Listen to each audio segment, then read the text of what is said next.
Lok Sabha seat की, जिसमें कि ऋषिकेश भी आता है, उसमें 14 उम्मीदवार मैदान में हैं। अब ये देखने वाली बात तो ये होगी कि जो 14 उम्मीदवार जो हरिद्वार लोकसभा सीट से है, इनके जो परिणाम है, जो चुनाव का परिणाम आने वाला है, ये मतदाताओं के हाथ में है कि किस तरीके से ये किन मुद्दों को लेकर वोट करते हैं।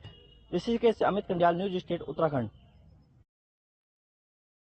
तस्वीर आपको दिखाते हैं। बाबा रामदेव अपने मताधिकार का इस्तेमाल करने के लिए पहुंचे बूथ पर। तस्वीरें आ चुकी हैं, तस्वीरें आपको दिखा रहे हैं। हालांकि हर कोई अपने मताधिकार का इस्तेमाल कर रहा है और उनके साथ उनके सहयोगी भी मौजूद।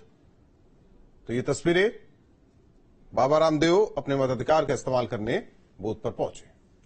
तो बाबा रामदेव और उनके साथ उनके सहयोगी बालकृष्ण दोनों साथ में वोटिंग करने के लिए, अपने मताधिकार का इस्तेमाल करने के लिए बूथ पर पहुंचे हैं और अपना पहचान पत्र यानी कि वोटर आईडी कार्ड दिखाते हुए जाहिर है कि जो तमाम दिग्गज हैं, तमाम बड़े चेहरे हैं, बड़ी बड़ी शख्सियतें हैं, सभी कोशिश करते हैं कि अपने मताधिकार का इस्तेमाल कर सके, बूथ तक जाते हैं, वोट करके आते हैं। और इससे एक सीख जनता को भी मिलती है कि जब ये सभी लोग, ये बड़ी शख्सियतें वक्त आज का दिन हमारा लोकतंत्र का उत्सव है और मतदान करना ये हमारा अधिकार भी है और कर्तव्य भी है।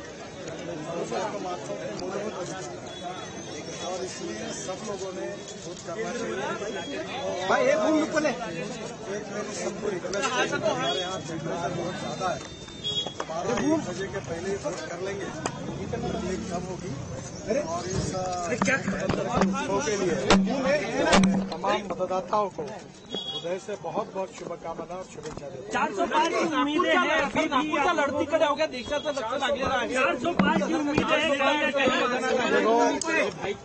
नागपुर में मैं बहुत अच्छे मार्जिन से जीतूंगा, ऐसा रोग मुक्त, नशा मुक्त और विलासिता मुक्त एक परम वैभवशाली भारत बनाने के लिए है। और मैं सबसे आह्वान करता हूं कि सब घरों से बाहर निकले, वोट करें। यह वोट करने का अधिकार 5 लाख से ज्यादा वीर वीरांगनाओं की शहादत और बलिदान की बदौलत हमें मिला है, क्योंकि इस देश की राजनीतिक आजादी के लिए जो लाखों वीर वीरांगनाओं ने अपनी शहादत और कुर्बानी दी, और उसकी बदौलत जो हमें लोकतंत्र के अधिकार मिले और हमें अपना देश का संविधान मिला, तो संविधान की रक्षा के लिए, राष्ट्र की एकता, अखंडता और संप्रभुता के लिए सबको मतदान करना चाहिए। यह हम खुद भी आह्वान कर रहे हैं। एक सन्यासी होने के नाते, सन्यासी भाव चेतना के स्तर पर वर्ल्ड सिटीजन होते हुए भी, किसी राजनीतिक पार्टी के प्रति कोई हठ और दुराग्रह न रखते हुए भी, जब हम सन्यासी होकर के वोट करते हैं तो आप लोगों को तो अपने बच्चों की अच्छी शिक्षा चाहिए, उनको अच्छा स्वास्थ्य चाहिए, अपने आने वाली भावी पीढ़ियों के लिए एक अच्छा इंफ्रास्ट्रक्चर चाहिए, एक विकसित भारत चाहिए। तो संस्कृति मूलक समृद्धि के लिए विरासत मूलक विकास। तो चलिए सीधा रुख करेंगे मुजफ्फरनगर का, जहां से हमारे वरिष्ठ सहयोगी जुड़े हुए हैं, धीरेन्द्र पुंडीर जी। धीरेन्द्र, देखिए यहाँ पर आप सीधा देखा जा रहा है मुजफ्फरनगर को। अगर हम देखें तो 10 साल से यहाँ पर संजीव बालियान ही सांसद रहे हैं और वेस्ट यूपी में जो ध्रुवीकरण है एक बड़ा फैक्टर माना जाता है। वेस्ट यूपी में पिछले कुछ समय से इस तरह की खबरें आ रही है कि कुछ जातियां हैं जो कि नाराज चल रही है बीजेपी से। तो इस बार क्या तस्वीर देखने को मिल रही है? कौन सी जो जाति है सबसे बड़ा चैलेंज बीजेपी के लिए हो सकती है?